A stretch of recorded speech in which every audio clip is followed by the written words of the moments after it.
Un conflit de garde à Hardisty, Connecticut, a presque viré au drame. Une femme est accusée d'avoir tenté de tuer son mari séparé en glissant du poison dans son vin lorsqu'il n'était pas à la maison. Et vous n'allez pas croire ce qu'elle aurait dit lorsque la police l'a confrontée à propos de son plan présumé. Nous suivons l'affaire présentée par Law and Crime. Je suis Chris Stewart.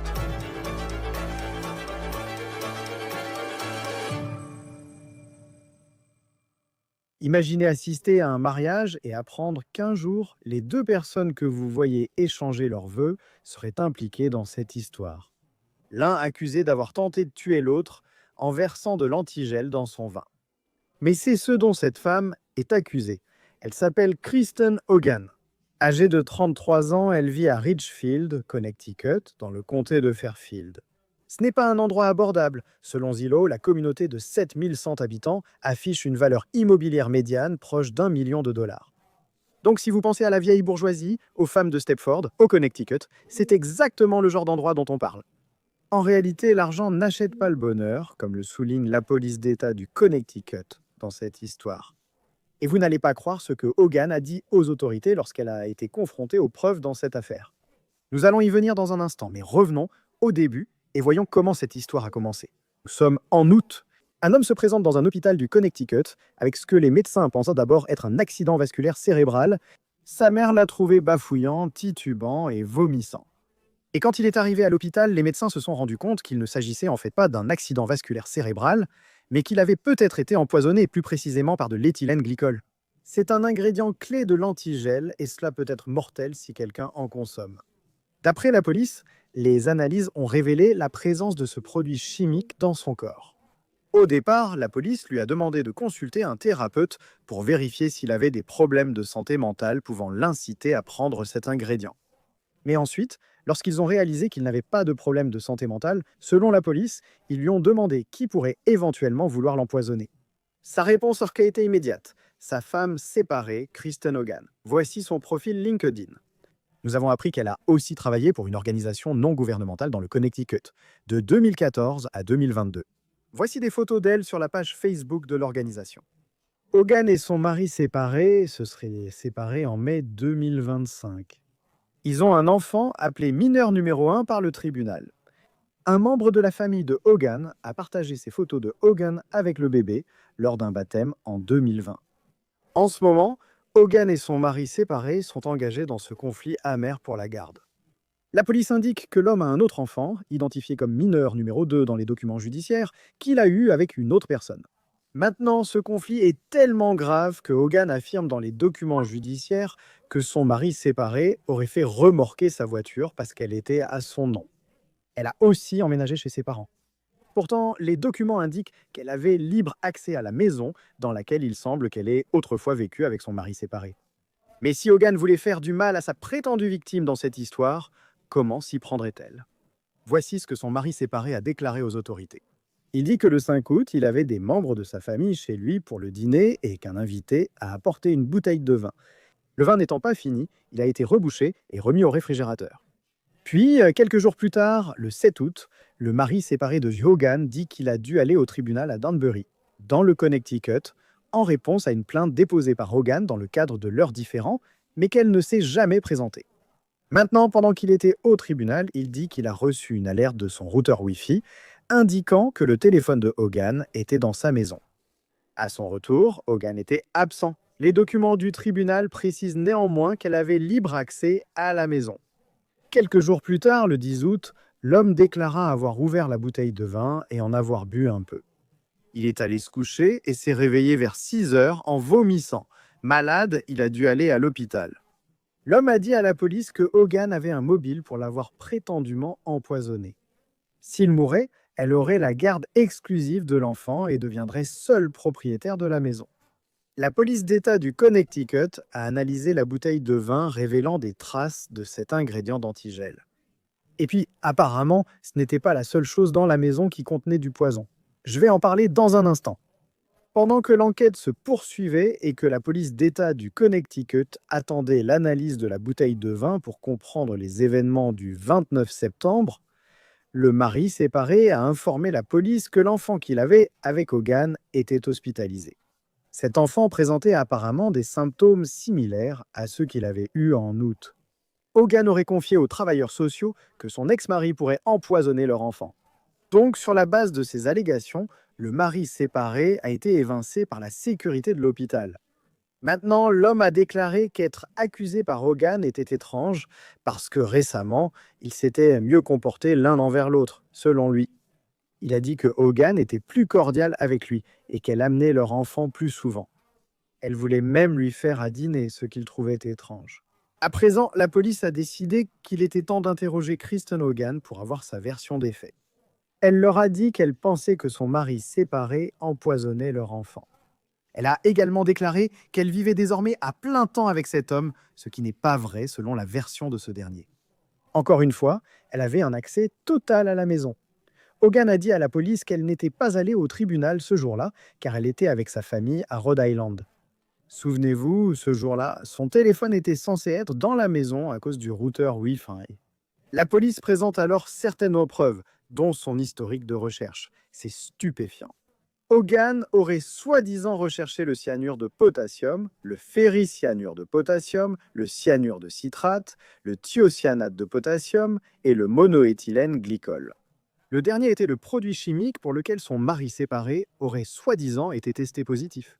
Elle aurait aussi cherché, je cite, quelle dose de ces substances pourrait être mortelle et où s'en procurer. Ensuite, elle a cherché plusieurs conversions comme des kilogrammes en livres. Elle n'en avait pas fini, elle a aussi fait d'autres recherches. Elle a cherché, je cite, la sanction pour absence volontaire à une audience au tribunal. Et tout cela s'est passé la veille du jour où Hogan ne s'est pas présenté à cette audience au tribunal à laquelle son mari séparé assistait. Donc à ce stade, il semble qu'il y ait des preuves assez solides contre cette femme. Lorsqu'on l'a interrogée sur son historique de recherche, elle n'a soi-disant pas encore avoué. Elle aurait déclaré qu'elle ne savait pas de quoi parlaient les policiers. Elle a dit connaître le mot cyanure uniquement grâce à la série Psych. Vous vous en souvenez peut-être. Diffusée de 2006 à 2014. Voici une photo de la distribution au Comic-Con. Ensuite, Hogan s'est alors souvenu, je cite, qu'elle avait bien acheté du monoéthylène glycol. C'était en juillet et elle l'a acheté sur Amazon parce qu'elle en avait besoin pour nettoyer une moquette chez sa mère. La police présente ensuite encore plus de preuves qu'elle aurait contre elle dans cette affaire, car ils ont déclaré qu'en se basant sur les informations Wi-Fi, ils savaient qu'elle se trouvait à l'intérieur de la maison de son mari séparé. Ils lui ont dit qu'il était tombé malade et hospitalisé car il avait été testé positif au même produit chimique qu'elle avait commandé pour nettoyer la moquette de sa mère. Ensuite, il semble, selon les dossiers du tribunal, que Hogan aurait en quelque sorte avoué, car elle a dit à la police qu'elle n'avait jamais eu l'intention de tuer son mari séparé, mais, je cite, qu'elle voulait le rendre malade pour se venger de ses abus psychologiques. Hogan aurait ensuite déclaré qu'elle n'avait pas mesuré la quantité qu'elle avait mise dans la bouteille de vin. Lorsqu'on lui a demandé si elle avait mis le prétendu poison ailleurs dans la maison, elle a répondu qu'elle en avait mis dans une bouteille de thé glacé. Elle affirme qu'il est impossible que son enfant ou le mineur numéro 2 ait consommé le thé. Elle a déclaré avoir mené ses recherches sur la dose létale d'un produit chimique après avoir appris l'hospitalisation de son mari séparé, pas avant. Cela pourrait être un élément clé de preuve. Hogan a été arrêtée et est accusée de tentative de meurtre. Elle est aussi accusée d'entrave à un agent et détenue sous une caution d'1 million de dollars. Nous accueillons maintenant l'avocat de la défense pénale Eric Fadis pour discuter davantage de cette affaire sur Law and Crime. Cette affaire est intéressante car il semble y avoir de nombreuses preuves provenant de l'historique de recherche et des analyses scientifiques sur la victime et la bouteille de vin. Et ensuite, ils ont une conversation avec elle où il semble qu'elle admette quelque chose. Même sans cette conversation, à quel point le dossier des procureurs serait-il solide? Eh bien, tu sais, Chris, ces accusations incluent 2 chefs de tentative de meurtre, donc il faut prouver l'intention de tuer. Selon la police, nous avons la preuve que Kristen Hogan cherchait sur Internet des informations sur les poisons et leurs doses mortelles. Elle était absente, pas présente à la date d'audience où elle était censée être, au moment où il pense que cet empoisonnement aurait pu avoir lieu. Et il y a des indications provenant du téléchargement de ces données numériques que son téléphone aurait pu se trouver à proximité de la maison où le poison a été mis dans le vin. Il existe donc des preuves substantielles contre elle, ainsi qu'un entretien avec la police. Ah oui, parlons de cet entretien parce qu'au début, un 3i, il semble qu'elle faisait comme si elle n'avait aucune idée de ce dont il parlait. Dans ce type d'entretien avec la police, ils connaissent souvent déjà les réponses. Et ensuite, ils commencent à donner de plus en plus d'informations les unes après les autres. Et puis à la fin, elle dit: d'accord, c'est soi-disant, je ne voulais pas le tuer. Dans une affaire de tentative de meurtre, comment cet argument se déroule-t-il généralement? Oui, ça compte. En ce qui concerne l'entretien lui-même, ce qui se passe, c'est que la police obtient des informations incriminantes avant de mener l'entretien. Ils en savent plus que vous lorsqu'ils mènent cet entretien. Ils lui ont demandé où elle se trouvait le jour où le poison a été mis dans le vin. Elle affirme être à Rhode Island, mais son téléphone montre qu'elle était chez elle où le vin a été empoisonné. En ce qui concerne sa prétendue confession, vous savez, l'accusation doit prouver ici une intention de tuer. Elle a dit qu'elle voulait juste lui faire du mal, le rendre malade par colère contre lui. Vous savez, cela pourrait poser un problème pour l'accusation afin de déterminer et d'établir qu'elle avait l'intention de tuer son ex-mari sur la base de cette déclaration. Eh bien, parce que si elle est accusée de tentative de meurtre, et qu'il semble qu'elle est admise dans une certaine mesure.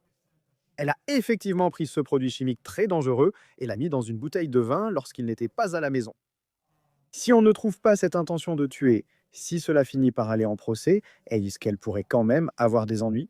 Ou est-ce qu'on repart simplement libre parce qu'on n'a pas été inculpé pour, je ne sais pas exactement quel chef d'accusation, mais au moins pour avoir essayé de le rendre malade? Même si l'accusation ne peut pas prouver l'intention de tuer pour la tentative de meurtre, son comportement restait probablement criminel d'après les rapports. Il pourrait examiner une intention de causer des blessures graves, ce qui est aussi une accusation très sérieuse. C'est un crime dans la plupart des États. Et donc, même s'il n'y avait pas d'intention de tuer, le fait d'avoir l'intention d'empoisonner quelqu'un pour le rendre très malade constitue probablement cette intention de causer des blessures corporelles graves. Et donc, il y aurait une infraction moindre dont elle pourrait potentiellement être coupable. Donc, est-ce qu'elle pourrait recevoir une autre accusation pendant que l'enquête et les procédures continuent, puisqu'elle est déjà arrêtée pour tentative de meurtre? Potentiellement. Le procureur débute avec les accusations initiales, mais dans la plupart des États, il peut en ajouter, souvent jusqu'au jour du procès.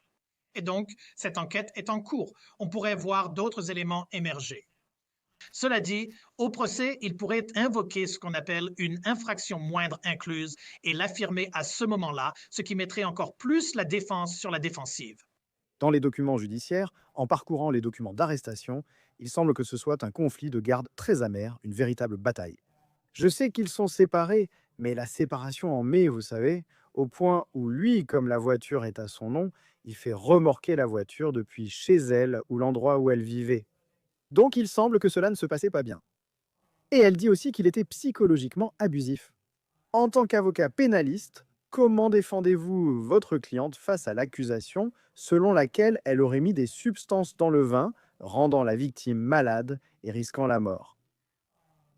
Et il semble que la violence domestique, enfin pas la violence domestique, mais au moins la dispute conjugale dans cette affaire, diriez-vous que ce sera son argument le plus fort à ce stade? C'est un aspect clé de son histoire. Le rôle d'un avocat de la défense est aussi de raconter celle de son client. Vous savez, c'est la partie qui n'a pas été mise en avant dans les rapports publics. Et donc, en tant qu'avocat de la défense, vous voulez faire comprendre aux procureurs et au jury qu'il y avait beaucoup plus en jeu ici, qu'il y avait cette bataille pour la garde, qu'il y avait ces mauvais traitements présumés de la part de la victime présumée envers la prévenue, Kristen Hogan.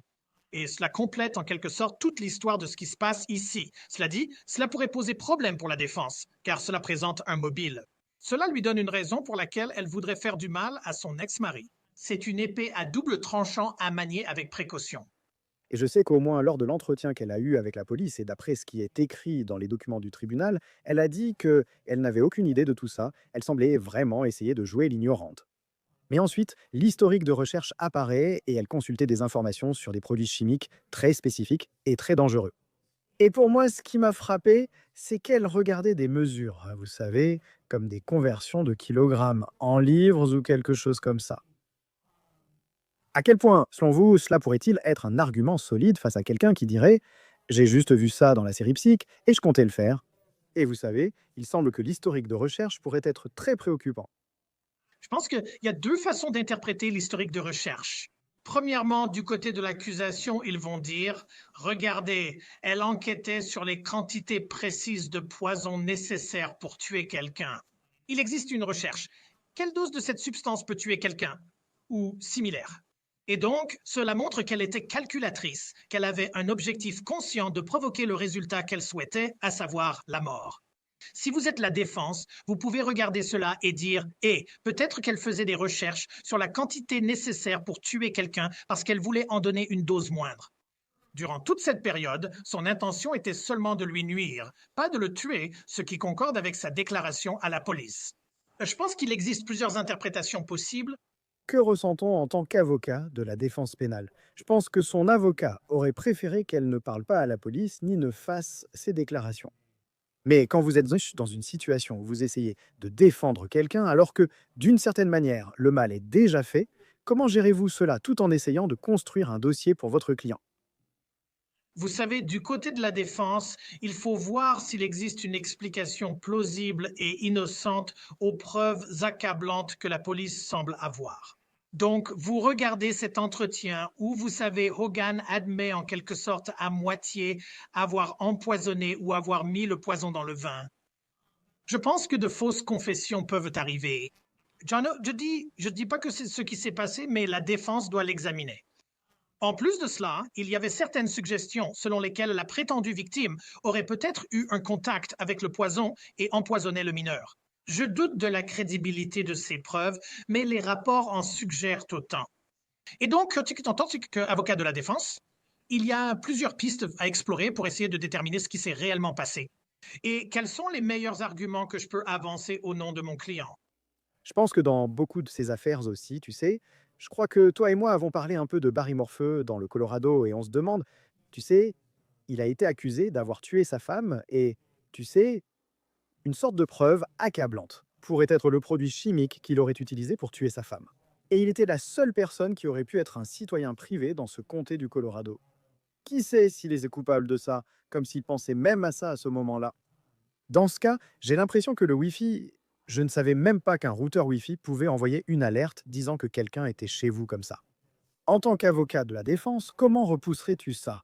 À ce stade, admets-tu simplement qu'elle était dans la maison? Eh bien, tu sais, il est important d'examiner l'empreinte numérique à la loupe. Tu sais, parfois, ce qu'un téléchargement numérique semble montrer n'est pas forcément la réalité. Nous parlons d'enquêter sur qui a accès à différentes adresses IP, qui a accès à différents appareils. Comment l'historique de recherche d'un appareil peut-il fournir des preuves claires sur l'auteur de la recherche? Comme il reste de nombreuses questions, la défense doit enquêter, surtout à ce stade. Maintenant, je ne dis pas forcément que quelqu'un a volé son téléphone et a fait ça, mais je dis qu'ils doivent obtenir ce téléchargement numérique de manière concluante afin de le présenter contre elle comme preuve lors du procès. Comment procédez-vous, je veux dire, vous regardez cette affaire et toutes les preuves, et avant un procès, s'ils essaient de faire rejeter certaines preuves, et disons qu'ils font rejeter la preuve du Wi-Fi, est-ce que cela élimine presque la possibilité qu'elle ait été dans la maison? Et ensuite aussi, vous pouvez construire toute une défense autour du fait qu'un jury n'a jamais entendu cette histoire auparavant. Mais il semble que ce soit en quelque sorte la base de tout ce qui la place sur les lieux. J'imagine, comment faites-vous pour écarter cette information s'il y a des doutes, moi, sur le fait que c'était réellement son téléphone? Oh, vous savez, il existe des exigences dans les règles de preuve. Et donc, en tant qu'avocat de la défense, vous vous demandez, est-ce que l'accusation peut prouver que cette analyse numérique est authentique, qu'elle est réellement liée à mon client et non à quelqu'un d'autre, pas à un voisin, pas à un intrus? Plusieurs explications alternatives plausibles doivent être écartées. Et donc, il existe des moyens d'utiliser les règles de preuve pour montrer que ce téléchargement numérique n'est pas suffisamment fiable. Il n'est pas assez concluant ni assez authentique pour être présenté à un jury. Son avocat pourra avancer ses arguments lors de la phase des requêtes de l'affaire. Et pour revenir à la question de l'intention, si elle maintient qu'elle n'avait pas l'intention, vous savez, de le tuer, et que c'est sa version de l'histoire. Si le mobile est l'obtention de la maison et de la garde exclusive de l'enfant, quel est le seuil d'intention si le suspect et le prévenu nient cette intention? Eh bien donc l'accusation, et c'est vraiment difficile. Vous savez, en tant qu'ancien procureur, je devais prouver ce qui se passait dans l'esprit de ces prévenus au moment où ils ont commis des actes dans le passé. Personne n'a ce genre de boule de cristal. On ne peut pas simplement transporter le jury dans l'esprit du prévenu. Donc, vous devez utiliser d'autres preuves corroborantes et cohérentes qui soutiennent votre idée de cette intention de tuer. Et quand vous regardez, vous savez, le poison était quelque chose de toxique. C'est quelque chose qui tue les gens. Si elle avait voulu lui faire du mal, il y avait d'autres moyens qu'elle aurait pu essayer d'utiliser sans avoir recours à un poison qui pourrait le tuer. Et donc, il y a ces arguments que vous devez avancer, même malgré les déclarations que Hogan a faites à la police, selon lesquelles elle voulait seulement lui faire du mal. Ces actes prouvent le contraire. C'est ainsi que l'accusation présentera les faits. Et quand il s'agit de ça, je veux dire, je pense que si c'était une affaire où elle essayait de lui faire du mal, soi-disant, de façon plus générale, vous savez, si vous tirez sur quelqu'un, il y a clairement une intention et il peut littéralement y avoir une arme fumante qui relie quelqu'un à l'acte. Quels sont les défis dans les affaires d'empoisonnement, surtout dans ces différends de longue date que nous avons récemment abordés? Oh, monsieur, plusieurs obstacles se présentent. D'abord, d'où vient le poison? Pouvez-vous vraiment remonter jusqu'à Hogan? Les gens disent souvent n'importe quoi lors des interrogatoires, surtout quand ils sont nerveux et se trompent parfois. Ils ne se rappellent pas précisément les faits. Il faut aussi établir quand, comment et par qui le poison a été ajouté à la substance ingérée. La police tente de reconstituer les faits avec le téléchargement numérique, mais il restera difficile d'écarter cette possibilité. Vous savez, il faut se demander si cette autre personne, cette prétendue victime, avait d'autres ennemis. Est-ce qu'il y avait des gens qui leur en voulaient? Vous savez, d'après ce que j'ai compris, il y avait des personnes aisées. Et donc, cela peut faire naître le spectre de l'implication d'une autre partie pour ses propres intérêts. Ces choses arrivent lors d'empoisonnement. Et il s'agit vraiment de préciser ces faits spécifiques, de pouvoir montrer au jury, voici d'où vient le poison. Voici comment il s'est retrouvé dans le vin qu'il y a mis et pourquoi nous le pensons. En fait, elle est détenue sous caution d'1 million de dollars. Je ne crois pas qu'elle ait un lourd passé criminel, mais un empoisonnement, c'est inquiétant quand quelqu'un est accusé de ça. Quel argument avanceriez-vous en tant qu'avocat de la défense pour obtenir sa libération sous caution lors de l'audience? Concernant la caution, le juge examine principalement deux facteurs. Le premier est de savoir si elle est susceptible de se présenter à ces audiences au tribunal. Le second est de savoir si elle représente un danger pour la communauté. Et vous faites valoir que, regardez, en ce qui concerne son comportement passé au cours de ses 30 et quelques années de vie, elle a eu un casier judiciaire très limité, voire inexistant. Elle n'a causé de tort à personne d'autre. La situation a été précaire durant cette bataille pour la garde, mais il existe des solutions. Vous pouvez ordonner un traitement. Vous pouvez lui imposer un bracelet système de positionnement global. Vous pouvez demander qu'elle soit surveillée pour sa consommation de substances afin de contrôler les risques potentiels pour la communauté. Donc, il y a des arguments qui peuvent être avancés pour qu'elle soit libérée sous caution, mais je suis sûr que le juge avait des inquiétudes que si elle est libre, elle puisse se faire du mal à d'autres ou essayer de prendre la fuite. Oui, nous verrons comment cette histoire évolue, une affaire choquante concernant les allégations. Mais nous n'avons pas encore vraiment entendu sa version des faits, donc nous verrons ce qui va se passer. Eric Fadis, c'est toujours un plaisir de vous avoir sur Law and Crime. Merci d'être avec moi. C'est un plaisir d'être avec vous, Chris. C'est tout pour On the Case, présenté par Law and Crime. Abonnez-vous à nous sur YouTube et Spotify. Je suis Chris Stewart. On se retrouve la prochaine fois.